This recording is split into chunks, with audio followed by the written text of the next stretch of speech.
سڵاوتان لێبێ بینەرانی عزیزی پەیام. ئەم خانووی کە لە پشتەوە ڕووخاوە بۆ هەی بوومە لەرزەکەەوە 4 نۆهم بووە. دیارە دوو لە مامۆستایانیە بەرجەستەکانی ئەم شارە بە ناوی مامۆستا عەبدوڵڵا و مامۆستا عەبدولکەریم کە مامۆستا عەبدولکەریم میوانی مامۆستا عەبدوڵڵا دەبێت لەم خانووەیە هەردووشیان گیان لەدەست دەبن. ئێستا ئەم شارە بە تەواوەتی هەمووی داغدارە بۆیان. من دەمەوێت بەرنامەی ئەم جارم خەمی لە دەستدانی ئەم دوو مامۆستایەتان بۆ بگوازمەوە. بۆیە ناچارم بگەڕێم بە شوێن کەسە نزیکەکان و هاوڕێ نزیکەکانیاندا بۆی کە ژیانی ئەم دوو مامۆستایە لەم شارەیە بۆتان بخەبەڕ لەگەڵم بن.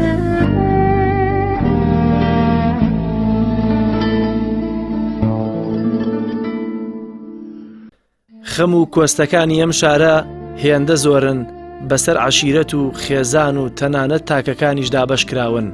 لێرە خەمێک هەیە خەمی هەموو سەرپێڵیەکانە، هەموو شاری غەمبار کردووە. ئەم دوو پیاوە بەڵندگۆی ئازادی و هێمای پێکەوە ژیان و ئاشتی شار بوون. مەنهەجی پەروەردەی ڕەسەنی کورد و ئیسلام بوون کە دەیان منداڵ و گەنج و بەتەمەنیان ڕێنوێنی سەر ڕێگای دینداری کردووە و حوجرە و مزگەوتەکانیان ئاوەدان کردووەتەوە.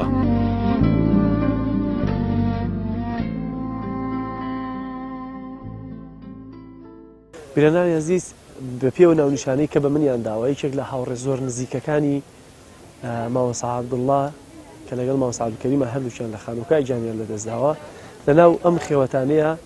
ناونیشانێکیان پێداوم کە ئەمە خێوەتەکەیانە لێرەیە. مەوێ بڕۆمە لای ئەو هاوڕێ و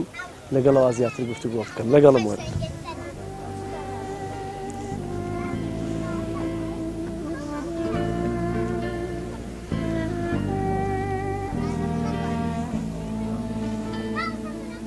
کاک سلام علیکم. چۆنی برا باشی؟ ئەحواڵت خاسی؟ کاک عەبدولواحید مەوێ. ئەمە خانووەکەیانە؟ خواگەر بانگێکی بووم.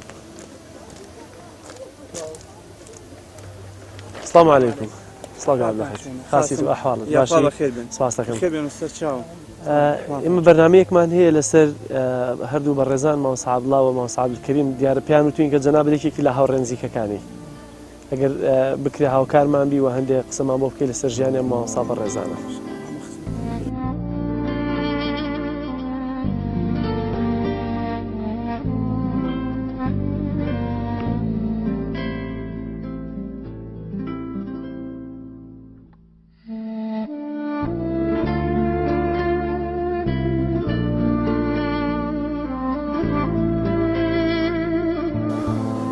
بە سنی 11 ساڵیە من 11 ساڵ سنم بووە.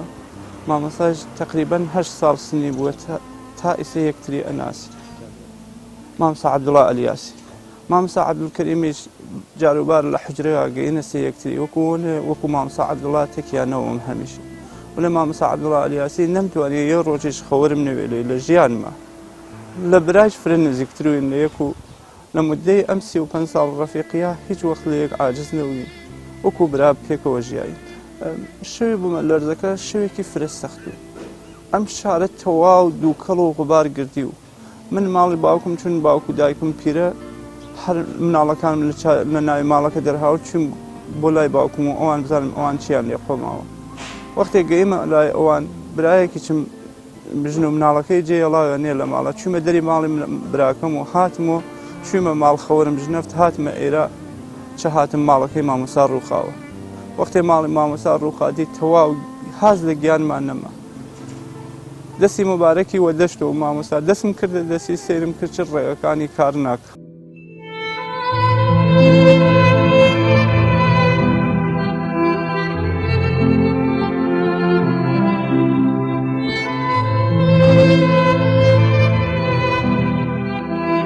جادانە جوان لێرە ئەو لەو سەختا ڕۆژێکی فرە سەخت و ڕۆژی مەحشر و واقعاً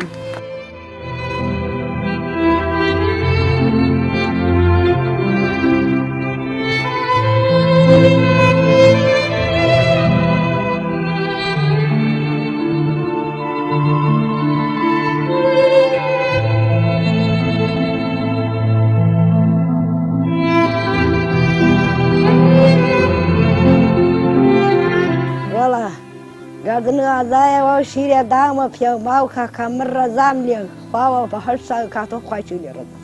ئیشە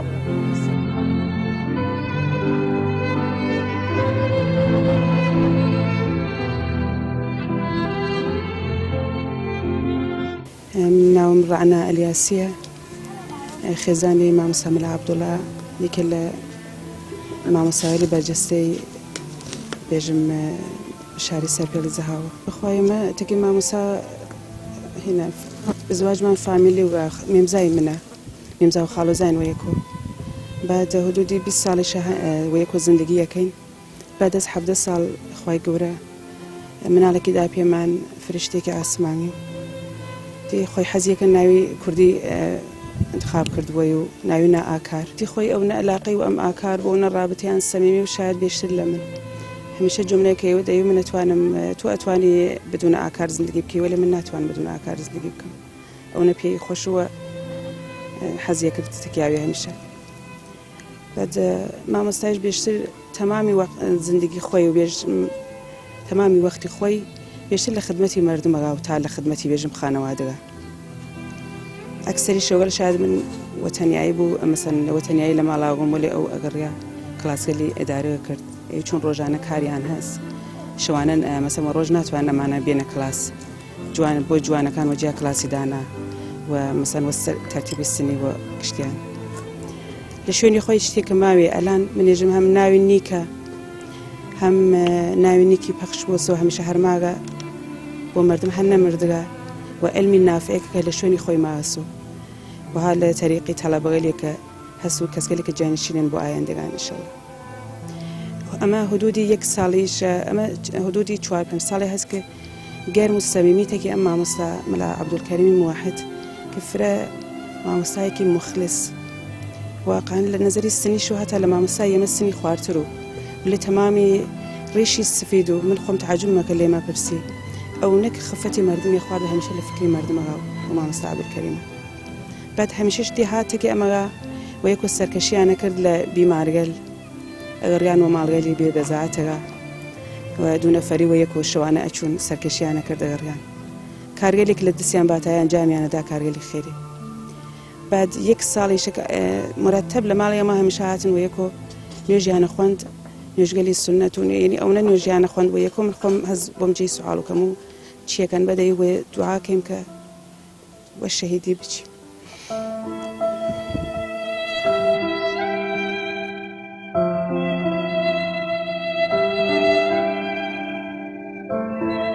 هەر تکان وەیەکۆ دوعای نەکرد مامۆستای من حەز ناکەم لە ناوی جێگا پیر بووم بعد وە نەخۆشینەوە پیری و ببێزێمە بمرم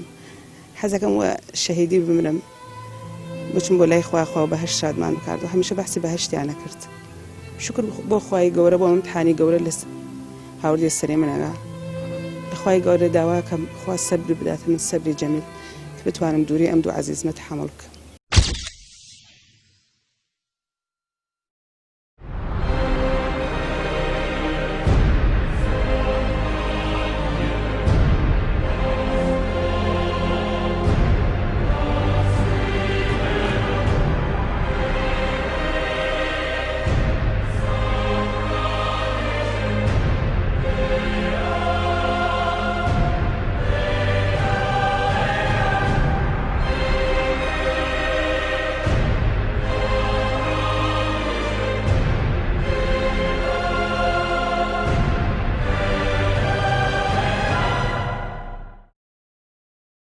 وەڵام مامۆستایەکی ئاینی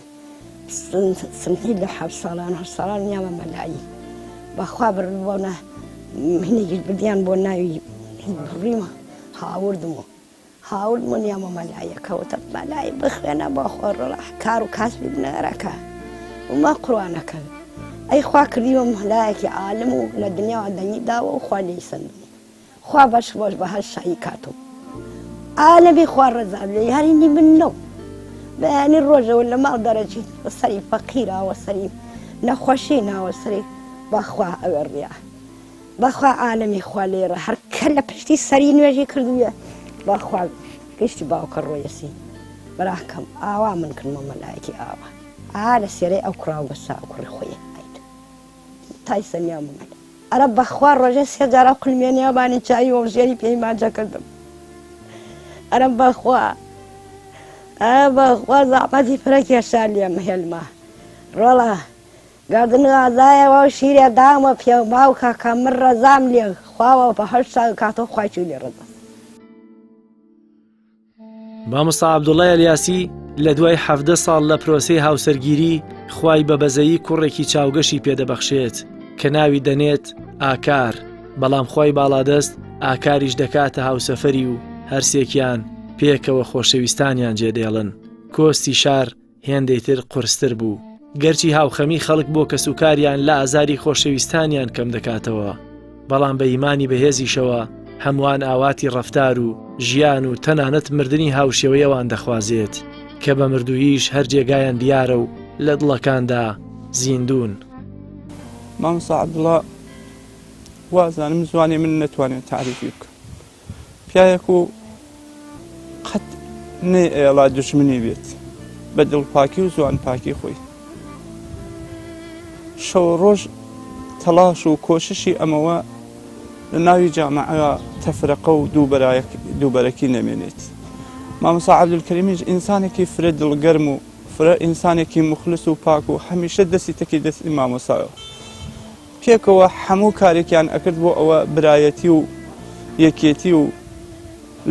لە یەک نزیک بوونەوە لە ناوی ئەم شارەوە دروست بکەن.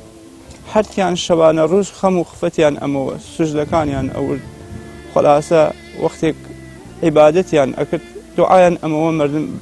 مسلمانان گشتی بێتە یەکێک و دڵسۆزی لە ناوی جامعە دروست بکرد. لە ڕاستیە مامۆستا حجرەیەکی تایبەتی نەوە بێژم وڵا حجرەی تایبەتی بوو. وەلێ مامۆستا هەمیشە وەختێک سخەنڕانیە کرد یا دائەنیشت ئەفراد ئەهاتن بۆ لای چین ولا قسەیەلی مامۆستا حتا سکوتی مامۆستا وەختێک دەنگی نەکرد لەو وەختە دەنگی ئەکرد و هاواری ئەکرد و بانگەوازی ئەکرد داوەتی بێشتر ئەکرد. مامۆستا سەرتاپا ئەخلاق و تەربیەت و هەموو ئەم شارە خۆی وە شاگردی مامۆستا ئەزانێ ئەمە واقعیەتە. ئەوەڵین جێدەستی هەردوو مامۆستا ئەمەسانێک کولی شارەکە داغدارە بوویان. جایە ئەمانە ئیشیان کردووە کاریان کردووە لە دڵی مردمە جێی خۆیانیان کردووە. لەم شارە هەر کەسێ هەر جۆرێ لێی قۆمیاوە هینی خۆی فرامۆش کردووە. موسیبەتەکانی ئەفراد گشتی فرامۆش بوو. چوومە ماڵی پیاوێک لە کۆیکە 27 نەفەر لە عەزای خانەوادەی لەدەستا و ئەوەڵێن قسە هاتە جواوتی خۆزایە من تەواوی خانەوادەم 100 نەفەرین هەرچیمان ماوە گشتمان نەمایە فقط مامۆستا بمایە. مامۆستا عەبدولکەریم واقعاً لە دڵگەرمی و سۆز و ڕەحم و بەزەیی و ئینسان بەیەکۆنانە لەم شارە گومان ناکەم کەس جێی بگرێت. ڕەفیقی مامۆستا و شەو ڕۆژ لە مامۆستا دوور نەکەوتووە. هەمیشە ئاواتیان ئەمەوە هەرتیان بە شەهادەت بڕۆن داوای شەهادەتیان نەکرد لە خوای تەبارەک وەتەعالا. یانوت حیف نییە ئینسان لەسەر جێوە بمرێت هەمە قسەیان لە تەلاشکردن و جیهادکردن و فی سەبیل الله ئینسان بمرێت لە ڕاهی داوەت و ئیخلاسا بمرێت. تەنها پەروەردەیە کە ئەوان فرە لەبانی تەمەرکوزیان ئەکردووە لەبانی سوور بوون ئەوەی بوو لە ناوی جامعە پەروەردەی ئەخلاقی بوو. پەروەردەی ئەمە بوو ئینسان دیگەران تەحەمڵ بکە سعی سەدر لە ناوی جامعە پەیدا بکە چون واقعاً ئیسەر لە ناوی جامعەیەکا زندگیەکەن سەخت هەر کەسێژێ هەر من خۆم حەساوم دیگەر پەزیری و یەکتر قبولکردن سعیانەکرد لە ناوی جامعە دروست بکەن و لە ناوی جامعەی ئیسلامیە بەخصوص یانود ئیسلام وەسیعە سعی سەدر لە ناوی ئەفرادی جامعە و مسلمانان بەخصوص مامۆستایانە دروست بکەن هەمیشە تەڵاشیان ئەمەوە مامۆستایان بنەنە یەک و یەکدەنگ بن و یەک ڕێز بن. بەس برا عەزیزەکان ئامادەکردنی خۆمان بۆ مردن نیشانەی عەقڵە. ئیمڕۆ بەیانیکردن و با پیربووم و جارێ وەختی جوانی ماگە و وەختم ما بیگوزەرێنم و ڕەفیقی من هەنووز ئەوەڕیەسی ئەمە نیشانەی کەم خردیە کە واردی ناوی موسڵمانەکان بووە. ئەگەر جوانێک لە پیش دانیشگاهی ئاوێت 2-3 مانگی ماگە بۆ ئەوەی کە ئیمتیحانی کونکور شروع بکات و ئەشێ بچاتە سەر جەلەسە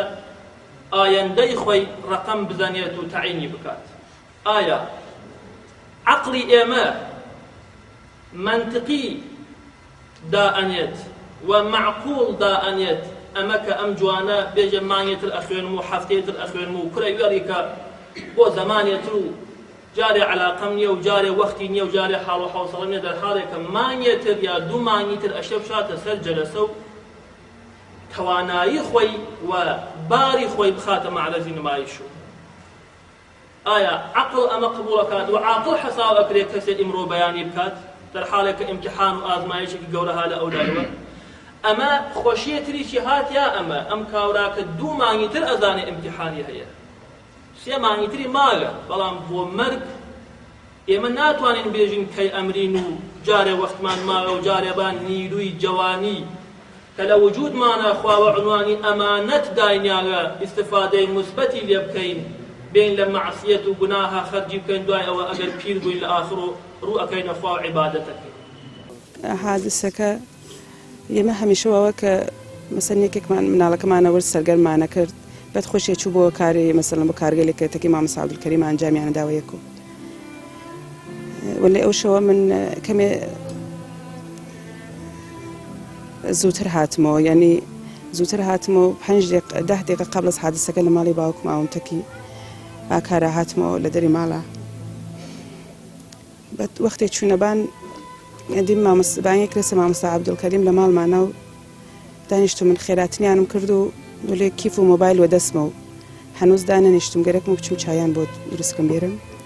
دانیشتم دیم مامۆسای هەوە هات کردووە دەستی منا بەرەو دەری حاڵەکە پەس لەرزەیەک لە ئەوەڵ هاتوو بعدی لای کردەوە بۆ ئاکار مامۆستاوەتی هیچ نییە مامۆستا مەلا عەبدولکەریم وتی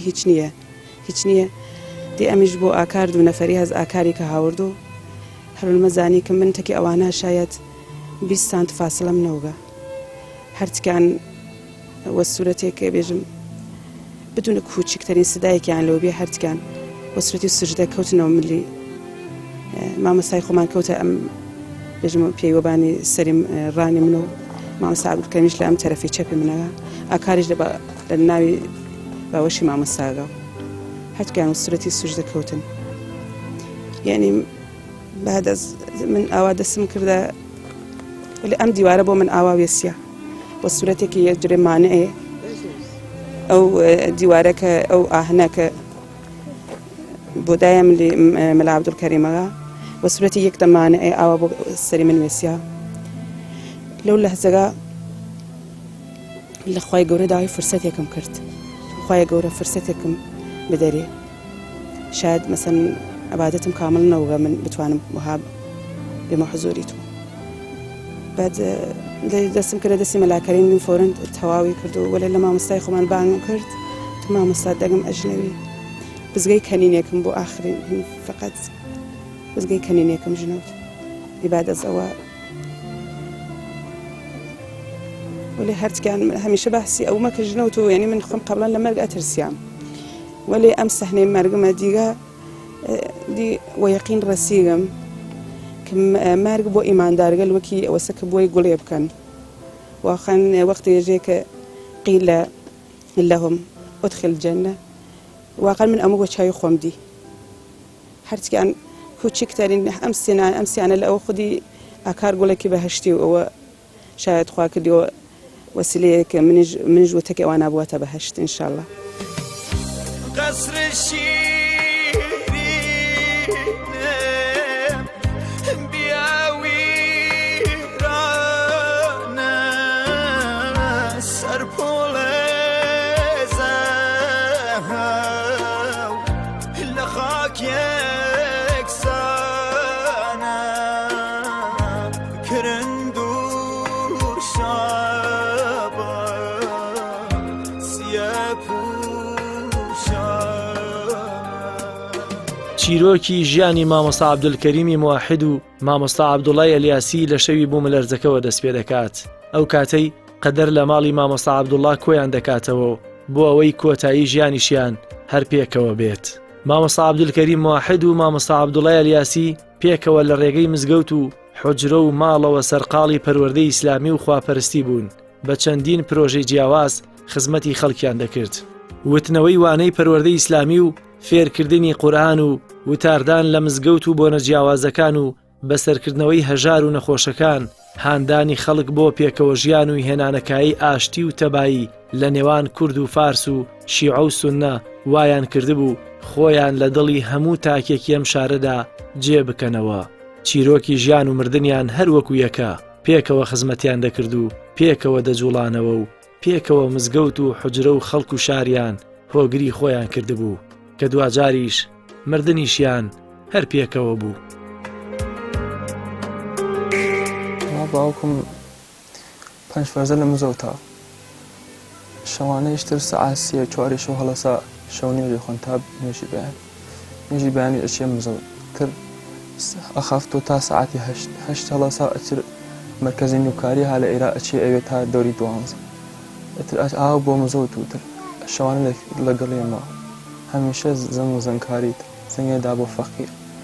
پۆڵێ شتێک و ئەیان قسە حساب بۆیان و تر مرکز نیوکارێکەش بوو ئیتر زەنگێدا هەسپانیان بۆ وەردی شەو لە ماڵایەن دانیشتین میوانێکمان هات و خارجی هاتوو ماڵمە تر هەر هاتوومە دەوری سەعات 8 لە ماڵایەن زەنگیدا برادێکی بۆ مەهوارەت خات کەناڵی ئیسلامی بێ زەنگیدا هاو بوو ئەوێ و کەناڵی باوەڕ و زەنگیدا مامۆستا عەبدوڵڵا مامۆستا عەبدوڵڵا وتی زەنگیدا مامۆستا عەبدوڵڵا وتی برادری هاریرا تەکی ئوسامە تەکی منە ئەینێنە ماڵتان خاسی کات وەڵای تر گەرەک و بچین ڕینە دەشت ماشینەکەمان ڕۆشن کرد و چه هاتە دەشت خۆی هاتە دەشت وتی تۆ بچۆ ماڵ خۆم ئەچم تەکی ئیتر وەڵا سواری ماشتەکەی ئەو برادرە بوون و ڕێ ئەوە ئیتر شەوی زلزلەکەی من لە ماڵاوی زلزلەکە هاو بەرق و ئەمانە نەما تر ئێمە ڕین چه شلوخێکی فرەش دەریمان مامۆستا ژێری ئاوارە وەڵا زەنگدا بۆی جوابی نەداوە لەسەر دەبزەمدا بۆی جوابی نەداوە ڕێمە ئەوێ چه وتیان پەیام و ئەمانی هەناردووە خاص حاڵی خاص خەریکە دەری کرد کەمە کەمە وتیان فۆتی کردو ئەیتنوان ماشینەکە بۆ هاوڵمە ئەیرا ئیتر کەمە کەمە ئەمەش وتمان با نەزان تا بەیانی تر کەمە کەمە زانیان وەڵا خۆم لەوێ نەوم تا من ڕێمە ئەوێ دەریان هاوردگۆچ هاوردیان بۆ ماڵی قەومێکمان لەوێ شۆردیان تر بردیانە سەری خا گۆچ ئەو نییە نەوە وەڵا کارە خاسەکان کاری ئەوە کە کومەکی فەقیری کردووە و نەسیحەتەکانی تەئسیری بۆ کشت ئەخلاقی باشی و افتخاری پێکەمەوە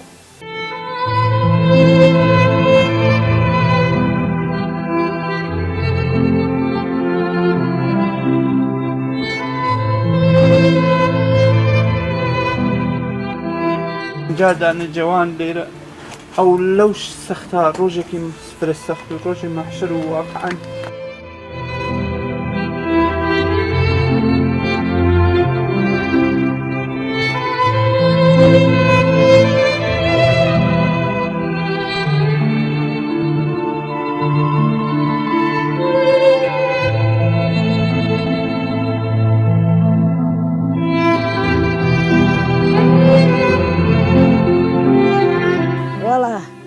گاردنوازایەوە شیرێ دامە پێ باوکە کە من ڕەزام لێ خواوە بە هەر ساڵ کاتۆ خوایچوو لێ ڕەزا ئیشتە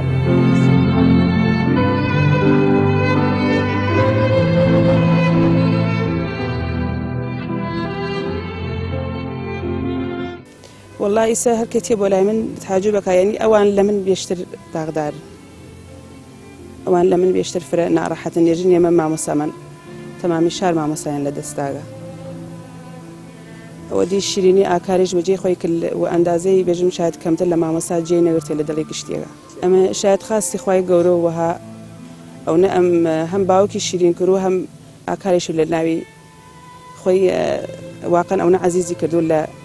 لای مردمەکە خوا هەرەوەیش بەژم جێ شکری هەز بۆ من کە ێژم خوا منی وە لایقی ئەم ئەمتحانی گەورە زانیەوە و منیش ئەم 20 ساڵەوە هاتوانیمەوە سەربەرزێتی کە مامۆسا زندگی بکەم و هەمیشە بۆ ینی خۆمیش ێژن کە پیاە کە مەسەڵەن ئەتوانێت معمولان خۆی هەمیشە ئەوی وەرتا تۆ نەوی تۆ کۆمەکم نەکەی من لە ماڵەوە ناتوانم وها بچمە دەشت وها بتوانم کارگەلی بکەم لە ڕێی خواگە دنیا خوا هەر ئەم ماڵی خۆم حەساو نییە من وەزیفەیەکم هەز دەرە قباڵی مردم بەڵێ سای خۆم فرە کردوێ شاید مامۆستا عەبدولواحد لان هەلە جەریانەیە هەروە ڕەفیق لە مناڵی وە تا ئەلان تەکی مامۆستا بوون هەمیشە وەک ئەرتباتی خانوادگیمان بووە ئەو هەلە جەریانەیە کە من کە فرە هەمکاری مەکردتەکی مامۆستادا تا بتوانێت لە دەشتەوە کارگەلی دینی خۆی بڕەسێت بە کلاسداری بڕەسێت و بێشتر یعنی هینی خۆی گشتی لە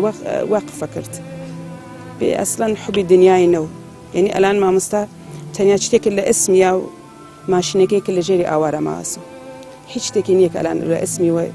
لە پشتری خۆی ئەوجێ ماوێت کە بێژە مەسەڵەن ئەمە ئەوارە سمی وات داشت و بان و سار و گشتی ڕێزا لە مەلاکەین گشتی وە داخە بووی خوارکوڕی منەوە شوێنی دینەوەڕێ خۆنیچە ئەمرینەوە بۆ دین تووشی شەرم کردو بەخوا ئەو نەشە ئەمرینە من ناڵم بەیانی ڕۆژەوە پڕبڕە دەرەجە وەستی فەخری پێوەکەم حەمد و سەنا بۆ تۆ خوا گیان کوڕم وە سەربەرزی هاتە حوزری تۆ خوا گیان بێتە خەون بێژێ دای گیان وام لە بەهەشتا تۆ ناڕەحەتمەوە کراسێکی چەرمووکە هەر کەسی بگری مرۆمەگریە ڕاستە دەرونی من کوڕیا خوای گیان دەرونم گەورەکەی خوام لێ عاجز نییە حەمد و سەنا بۆ خوای گەورە ئەلحەمدولای شکرە سپاس بۆ خوای گەورە ئەوەی دوعا بکە دایی من مەرگم نێزیک وەسە لە بەلە تۆ ئەڕۆم کوڵمیێنی ئابانی چایی وەما چێکرد ئەحمە و عەزیز هەست ئەیتم ئەحمە و عەزیز وانە ماڵی خۆیان تۆ قایە و ڕەمانی بۆ من نادای خوا پەکی کەس ناخا خوا سەبریی ئاتێ تمەزە خۆیکی خەویدی گەت تی بەخوا من لە بەلە تۆ ئەچم بەخوا وەلێ دوعا بکە من وە شەیدی بچم ئەی منشتم شەیدی وانێکە شەیدی وا لە بێغردی خوا مەیلی وێ لەم دەریکە لەم چوار دەورە ڕێکیتی ئەوە خوا قسەیاتەکی ئەرەوە خوا وەلێ نەگرین بۆم و ڕۆژێکیش بمرم کەس پرسەم بۆ دانەنیت ئاوەڵاوە قسە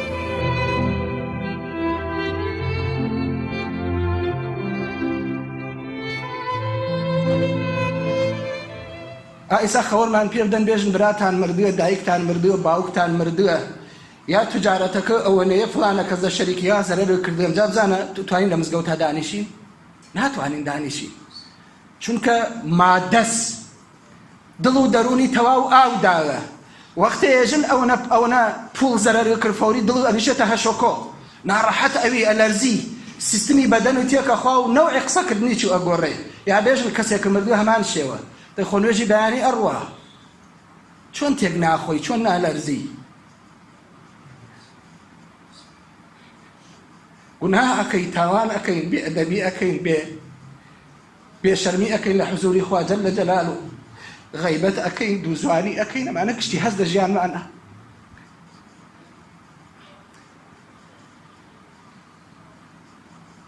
پێغەمبەری خوا عەلەیهی سەلات وەسەلام